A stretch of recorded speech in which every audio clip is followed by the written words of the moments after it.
Pois então, esse é um assunto que eu já estava pensando há um bom tempo em falar aqui com vocês, pois ultimamente as obras que adaptam games, animes e HQs em geral começaram a ter uma valorização do mercado não apenas por se tratar de uma obra específica, mas por certos cuidados serem colocados em prática, e um deles é o de saber ouvir o público. Não porque as pessoas precisam ficar satisfeitas com o que é apresentado, mas sim por terem respeito e consideração com aquilo que estão trabalhando. The Last of Us, Sandman, One Piece, Super Mario Bros. E Yu Yu Hakusho são um bom exemplo disso, pois mesmo que algumas pequenas mudanças criativas aqui e ali apareçam, vemos que isso está funcionando de uma forma convincente bastante para ser aquilo que nós fãs das obras originais fiquemos satisfeitos com o trabalho final. Mas é importante contextualizar algo aqui, porque desde que comecei a assistir filmes com mais frequência e tomar atenção naquilo que consumo como espectador, gosto de ir atrás das informações que acrescentem a minha compreensão sobre determinados assuntos do que o filme esteja abordando, mesmo que seja algo 100% original. Acredito que isso é com boa parte do público. As obras adaptadas dos quadrinhos de certa forma foram uma porta de entrada para conhecê-las, pois foram obras como O Corvo, O Juiz, Spawn e o primeiro filme que eu vi no cinema com 6 anos de idade, O Máscara. Mas antes de menos, não se esqueça de se inscrever no canal e de deixar o like para apoiar o trabalho desse lobo solitário, pois é de graça e você não paga imposto por isso. Aliás, me sigam também lá no Instagram. Link aí no bolso. Nesse vídeo em especial falaremos especificamente de adaptações dos games. Adaptações de HQs e mangás eu farei em um outro vídeo e de livros também, por ser um tema com mais camadas e uma abordagem um tanto diferenciada. Aliás, as obras de consumo literário são mídias que estimulam mais a parte imaginária do leitor. HQs e jogos já nos apresentam a ambientação de onde essas histórias estão sendo contadas e, por conta disso, a percepção de enredo e fatos são mais mostrados do que contados. Outra coisa, não serão citados filmes que usam de jogos como inspiração para se criar esses filmes. Portanto, o gênio do videogame, Pixel, Tetris, Jumanji, Tron e Detona Ralph não serão acrescentados nessa lista, certo? Portanto, partiu! Adaptações de games foram uma surpresa para mim, ainda mais quando tive contato com a primeira adaptação de um game para filme, e acredito eu e para as pessoas da minha idade tiveram contato com filmes como Mortal Kombat, Super Mario, Double Dragon e Street Fighter. Aliás, já deixem nos comentários qual foi a primeira adaptação dos games que vocês assistiram. Eu vejo nessas adaptações que tudo estava meio que sendo que um tipo de experimento para algo que viria a se tornar no futuro.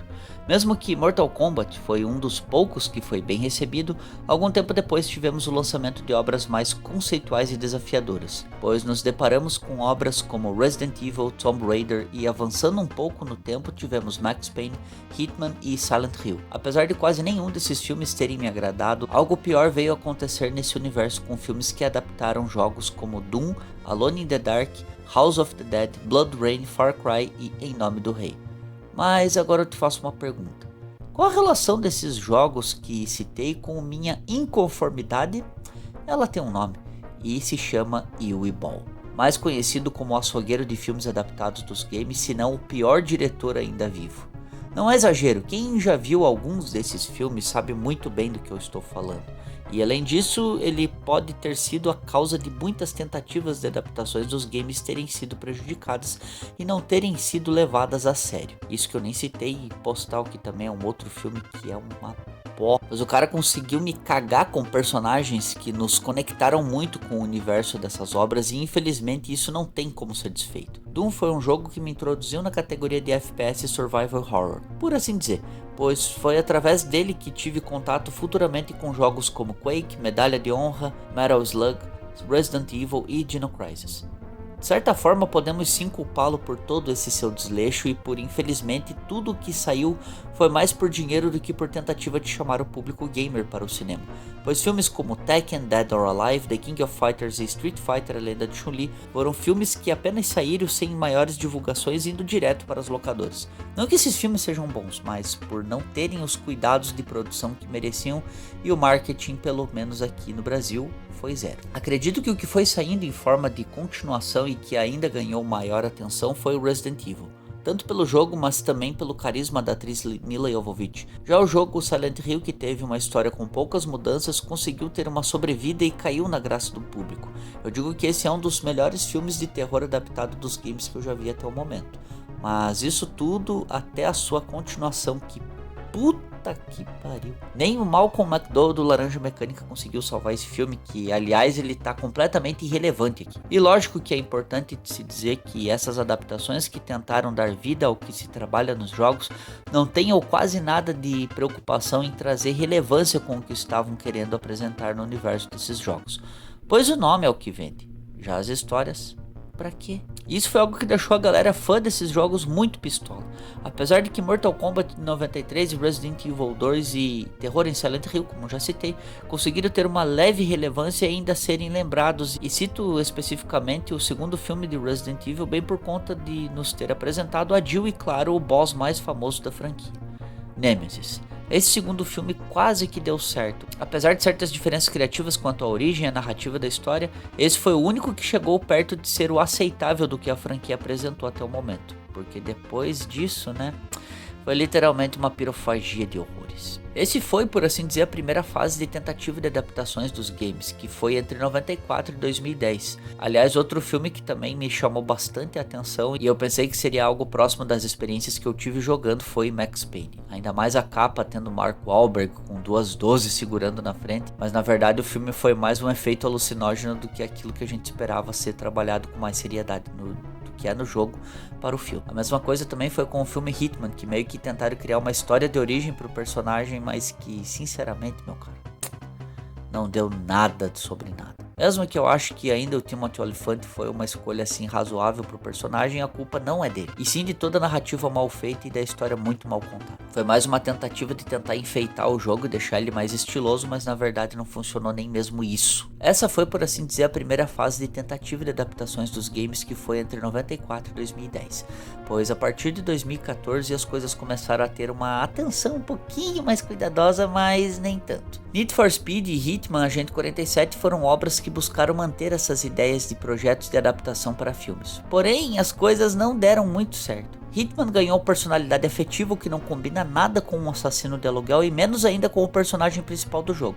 E Need for Speed tentou contar uma história que tenta emular o que foi o começo de Velozes e Furiosos versão adolescente descolado. E se você entende isso como descaracterização, você está super certo. Porque o problema não é você criar algo para dar uma abordagem diferente ao universo daquele jogo, mas a descaracterização do universo base ser comprometida com defeitos e subversões do que foi a base principal do jogo, que isso acabou dando certo no jogo, é onde tudo pode dar errado. Mesmo com o que veio depois de um tempo com filmes como Warcraft, Assassin's Creed Uncharted e a nova adaptação de Mortal Kombat, que também fizeram isso como uma reles ideia de chamar o público gamer para o cinema, ainda assim faltou muito cuidado com o que seria apresentado. Warcraft foi literalmente uma suruba precoce que não soube aproveitar o tempo que poderia ter de tela e preferiu fazer tudo de qualquer jeito com pouco mais de 2 horas. Sério, esse filme poderia ter muito bem mais de 3 horas fácil ou até mesmo uma série que seria bem melhor. Assassin's Creed quis trazer a aventura do jogo para os dias de hoje, sendo que o importante de tudo acontece nas épocas históricas. Seria mais fácil deixar isso para contar no filme de Last Descendants, que daí poderia ter dado mais certo. Já Mortal Kombat fracassa em criar conceitos que buscam explicar coisas que se relacionam com a natureza dos personagens. Sim, poderes tirados literalmente do cu. Mas veio algo que deu certo. Não só por ter sido uma coisa que os fãs chamaram a atenção por falta de atenção, mas porque a história funcionou de uma maneira convincente e que foi um suspiro de oportunidade de um novo começo, que foi Sonic. Aqui foi algo que os cineastas em geral perceberam que para fazer uma adaptação não necessariamente precisa ser feito com pessoas, mas sim com animação também. Detetive Pikachu também entra dentro desse mesmo mérito. Sonic foi tão bem que ganhou uma continuação e em breve terá até um terceiro filme. E com isso, lógico que teríamos o bigodudo encanador entre nós e o seu universo nas telonas com Super Mario Bros. Essa foi uma adaptação que quebrou paradigmas e estourou a bolha para fora do cinema, como também teve outras perspectivas que fizeram de Super Mario um marco das adaptações dos games, junto com obras como Castlevania, Arcane e também as adaptações em anime em formato de série com o universo de Cyberpunk 2077. E claro, também não esquecemos dos sucessos de The Witcher e a mais recente e adorada por todos, que é The Last of Us. E se você achou que eu esqueci, claro que não me esqueceria de Gran Turismo. Essa sim foi uma obra que soube combinar história, conceito de jogabilidade e narrativa muito bem elaborados. Não só um acerto, mas também uma aula de como aproveitar e utilizar os conceitos trabalhados no jogo e incrementar no filme como se estivéssemos realmente dentro do jogo. Essa nova fase de adaptações dos games tem muito a chance de podermos ter futuramente novos recomeços e a oportunidade de vermos resgatar obras que se encaixem em um meio acessível para que essas adaptações sejam tratadas com seu devido cuidado e que sejam um grande sucesso. Digo isso porque é sempre o sonho de fã de uma obra, e agora eu já abro espaço para os demais mídias, HQs, mangás e livros, ver as suas obras favoritas ganhando espaço no cinema. Eu tenho o sonho de ver um live action de Berserk, God of War ou também uma adaptação de história de Miyamoto Musashi. Uma adaptação em live action com uma pegada contemplativa de Shadow of the Colossus ou até mesmo um remake atualizado de Battle Royale. Aliás, remake é um outro assunto que também quero trazer aqui em algum momento e também quero debater com vocês. Portanto, deixe nos comentários as suas opiniões, o que vocês esperam das possíveis novas adaptações que virão a se tornar reais entre nós e quais jogos vocês gostariam de ver adaptados para filmes ou animação. Falem sobre outros assuntos, sobre o que vocês quiserem, mas sempre com educação. E antes de vocês irem, tem aqui 3 vídeos bem legais. Um é sobre a minha opinião sobre algumas premiações do Oscars e seus principais indicações. Outro sobre Zack Snyder e seus problemas cinematográficos. E outro também sobre a estratégia de lançamento de The Last of Us Part 2 Remaster. Muito obrigado por verem esse vídeo até aqui. Vejo vocês na próxima. Beijo bela, abraço fera e tchau.